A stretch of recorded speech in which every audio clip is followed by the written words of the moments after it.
আপনি যদি ভাবেন বাংলাদেশ শুধু পোশাক আর রেমিটেন্সের দেশ, তাহলে আজকের এই প্রতিবেদন আপনার সেই ধারণা একেবারে বদলে দিতে পারে। দিনাজপুরের হাকিমপুরের মাটির নিচে পাওয়া গেছে প্রায় ৬২ কোটি টন লোহার আকরিক। ৬২ কোটি টন, এই সংখ্যাটা বলতে মুখে মাত্র ৩ সেকেন্ড সময় লাগে, কিন্তু এর অর্থ আসলে কি সেটা বুঝতে পারলে আপনিও আজকের মতো চুপ করে থাকতে পারবেন না। এই লোহা দিয়ে বাংলাদেশ নিজের ইস্পাত শিল্প গড়তে পারে, রেল লাইন বানাতে পারে, জাহাজ বানাতে পারে, কারখানা গড়তে পারে, প্রতিরক্ষা শিল্পেও পা রাখতে পারে। এক কথায় যদি বলি, একটা শিল্প রাষ্ট্রের ভিত্তি দিতে পারে এই একটা খনি। কিন্তু এই খবর প্রথমে এসেছে ২০১৯ সালে, আর আজ ২০২৬, ৬ বছর পেরিয়ে গেছে এবং আমরা এখনো একই জায়গায় দাঁড়িয়ে আছি। কিন্তু কেন? কে আটকে রেখেছে এই সম্পদকে? কে লাভবান হচ্ছে এই দেরিতে? আর যদি এখন কেউ এই খনিতে হাত দেয়, সে হাত কি বাংলাদেশের নাকি অন্য কারো হবে? প্রিয় দর্শক, আজকের এই প্রতিবেদনে আমরা সেই প্রশ্নগুলোর উত্তর খোঁজার চেষ্টা করব। আপনাদের সাথে আছি আমি শাহাদাত হোসেন। আশা করি পুরো আয়োজনে সাথেই থাকবেন। ২০১৯ সাল, বাংলাদেশ ভূতাত্ত্বিক জরিপ অধিদপ্তর, সংক্ষেপে জিএসবি, দিনাজপুরের হাকিমপুর উপজেলার ইসবপুর আলীহাট এলাকায় মাটির নিচে একটি অসাধারণ আবিষ্কারের কথা জানায়। মাটির প্রায় ১৩৩০ ফুট গভীরে প্রায় ৪০০ ফুট পুরু লোহার একটি স্তর, একটি ম্যাগনেটাইট, সবচাইতে উন্নত মানের লোহার আকরিক, এবং এই স্তর ছড়িয়ে আছে কমপক্ষে ৬ থেকে ১০ বর্গ কিলোমিটার এলাকা জুড়ে। ২০২১ সালে তৎকালীন জ্বালানি প্রতিমন্ত্রী নসরুল হামিদ আনুষ্ঠানিকভাবে জানিয়েছিলেন মজুদের আনুমানিক পরিমাণ ৬২৫ মিলিয়ন টন, অর্থাৎ প্রায় ৬২ কোটি টন। শুধু লোহা নয়, প্রাথমিক তথ্য অনুযায়ী এই এলাকায় তামা, নিকেল এবং ক্রোমিয়ামের উপস্থিতিও আছে। এটি বাংলাদেশের প্রথম লোহার খনি। এর আগে আমরা কখনো এই ধাতু নিজেদের মাটিতে পাইনি। এবার অর্থনীতির হিসাবটা একটু বুঝতে চাই। ২০২১ সালে একটি বিশ্লেষণে বলা হয়েছিল, যদি ২৫% কাঁচামাল তোলা সম্ভব হয় এবং বছরে ৫০ লাখ টন উত্তোলন করা যায়, তাহলে এই একটি খনি থেকেই ৩০ বছর ধরে কাঁচামাল পাওয়া সম্ভব। আর এর আনুমানিক অর্থনৈতিক মূল্য প্রায় ১,৬০,০০০ কোটি টাকা। কিন্তু এই হিসাব করার পরেও কিছুই হয়নি। অনেকেই মনে করেন লোহার খনি মানে শুধু লোহা। ভুল। লোহা মানে ইস্পাত, আর ইস্পাত মানে আধুনিক রাষ্ট্রের কঙ্কাল। আপনি সেতু বানাবেন, ইস্পাত লাগবে। রেল লাইন বানাবেন, ইস্পাত তো লাগবেই। জাহাজ বানাবেন, ইস্পাত লাগবে। কারখানার মেশিন বলবেন, সেখানেও কিন্তু ইস্পাত লাগবে। তাছাড়া হাসপাতালের যন্ত্রপাতি, প্রতিরক্ষা শিল্প, এসব ক্ষেত্রে ইস্পাত তো লাগবে। বিশ্বের প্রতিটি শিল্প শক্তির ইতিহাস ঘাটুন। আমেরিকা, জার্মান, জাপান, চীন, দক্ষিণ কোরিয়া, প্রতিটি রাষ্ট্রের উত্থানে ইস্পাত একটি কেন্দ্রীয় চরিত্রের ভূমিকা পালন করেছে। চীন সস্তা শ্রম দিয়ে শক্তিশালী হয়েছে, এটা অর্ধেক সত্য। চীন শক্তিশালী হয়েছে ইস্পাত উৎপাদনে, শিল্পনীতি, কাঁচামাল নিয়ন্ত্রণ এবং দীর্ঘমেয়াদী পরিকল্পনা দিয়ে। এখন বাংলাদেশের প্রশ্ন করুন, আমরা প্রতি বছর কত ইস্পাত আমদানি করি? কোটি কোটি ডলার বিদেশে যায় শুধু একটি এই উৎপাদনের জন্য। আমাদের নিচে মাটির ভেতরে সেই কাঁচামাল থাকলে সেই অর্থ দেশেই থাকতো, সেই অর্থ দিয়ে কারখানা হতো, সেই কারখানায় মানুষের চাকরিও হতো। এটা শুধু একটা খনির গল্পই নয়, এটা বাংলাদেশের শিল্পের ভবিষ্যতের গল্প। ২০১৯ সাল থেকে আজ পর্যন্ত কি হয়েছে? ২০২২ সালে জানা গেল জার্মান কোম্পানি ডিএমটি কনসাল্টিং প্রাথমিক সমীক্ষার উদ্যোগ হাতে নিয়েছে। সমীক্ষা মানে এখনো পর্যন্ত শুধু কাগজে কলমে কাজ চলছে। কোনো জাতীয় নীতি নেই, কোনো সংসদীয় আলোচনা নেই, কোনো শিল্পনীতি ঘোষণায় নেই, কোনো স্থানীয় মানুষের সঙ্গেও আলোচনা নেই, কোনো পরিবেশ পরিকল্পনাও নেই। গেল ১৭ বছরে এমন অনেক নজির তৈরি করেছে আওয়ামী লীগ সরকার। শুধু রিপোর্ট আর রিপোর্টের পর রিপোর্ট। এই নীরবতার কারণ আসলে কি থাকতে পারে? তিনটি সম্ভাব্য উত্তর আছে। প্রথম উত্তর হলো আমলাতান্ত্রিক জড়তা। বাংলাদেশের রাষ্ট্রযন্ত্র জটিল সিদ্ধান্ত নিতে ধীর। একটি গভীর লোহার খনি উন্নয়নের মতো জটিল প্রকল্পে কোনো মন্ত্রণালয় নেতৃত্ব দেবে, কে অর্থ দেবে, কে দায়িত্ব নেবে, এই সিদ্ধান্ত নিতেই বছরের পর বছর চলে যায়। দ্বিতীয় হলো রাজনৈতিক হিসেব। বড় প্রকল্প, বড় কমিশন, যতক্ষণ প্রকল্প শুরু না হয় ততক্ষণ দরপত্রের খেলা শুরু হয় না। কখনো কখনো দেরিও করানো হয় যাতে নির্দিষ্ট কোনো পক্ষে লাভবান হতে পারে। তৃতীয়ত হলো বিদেশিদের চাপ। বড় শক্তিগুলো সবসময় চায় উন্নয়নশীল এই দেশগুলো কাঁচামাল রপ্তানি না করুক, নিজেরা শিল্প না করুক। এই চাপ সরাসরি আসে না, আসে পরামর্শকের মাধ্যমে, শর্তের নামে, ঋণের নামে। এই তিনটি উত্তরের যে কোনো একটি বা সবগুলো একসঙ্গে সত্য হতে পারে। এখন সবচাইতে গুরুত্বপূর্ণ একটা প্রশ্নে আসি।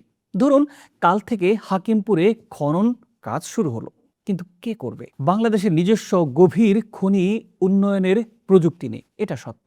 1330 ফুট গভীর ভূগর্ভস্থ খনি চালাতে বিশেষ প্রকৌশল জ্ঞান দরকার, বিশেষ যন্ত্রপাতিও দরকার, বিশেষ করে অর্থায়ন দরকার। এখানে বিদেশি সহযোগিতা প্রয়োজন হবে, এটা অস্বীকার করার কোনো কারণ নেই। কিন্তু প্রশ্ন হলো, বিদেশি প্রযুক্তি মানে কি বিদেশি মালিকানা?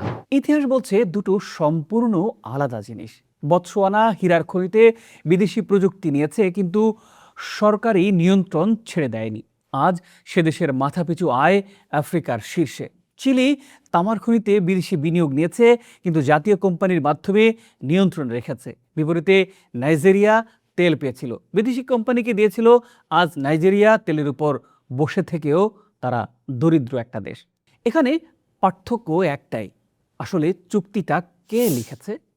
বাংলাদেশ কি নিজের চুক্তি নিজে লিখতে পারবে, নাকি অন্যরা লিখে দিয়ে বলবে এখানেই সই করো? এখানে আমরা কোনো বিদেশি বিনিয়োগের বিরোধিতা করছি না, বরং বলছি বিদেশি বিনিয়োগ আসুক, কিন্তু শর্ত বাংলাদেশ ঠিক করবে।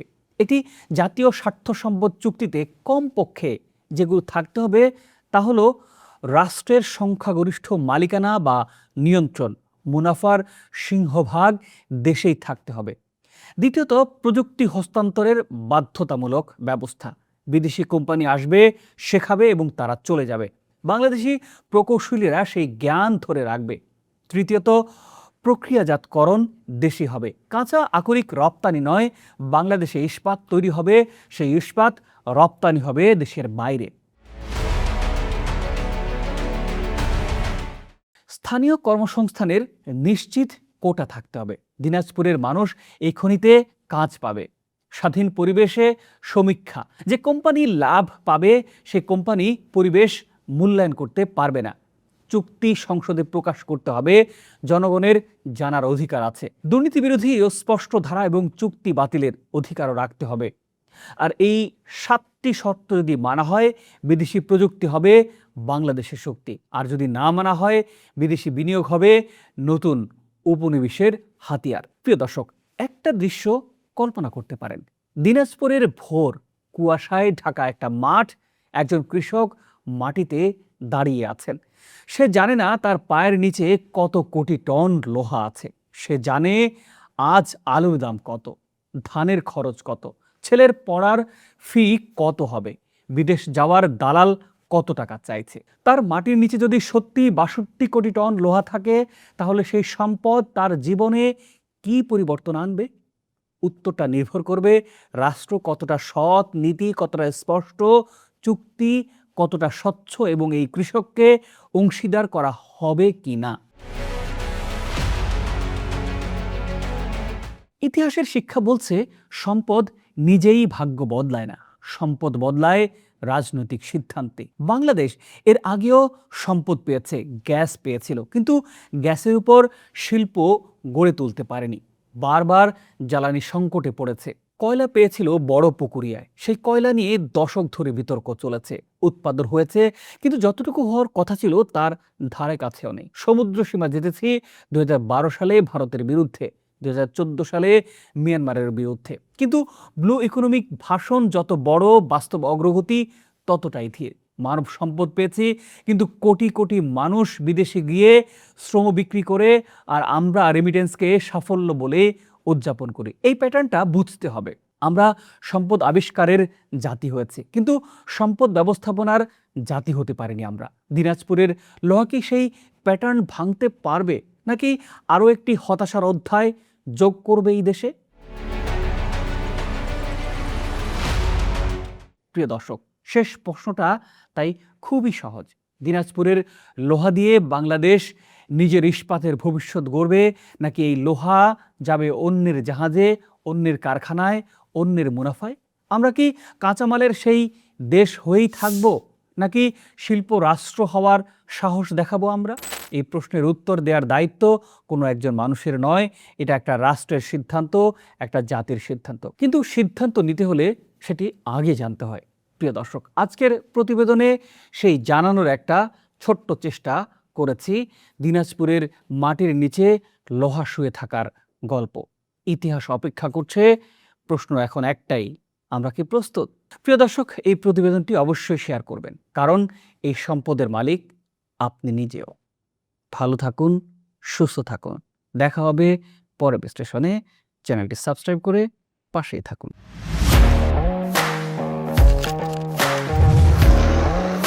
প্রফেশনাল স্টুডিও খুঁজছেন?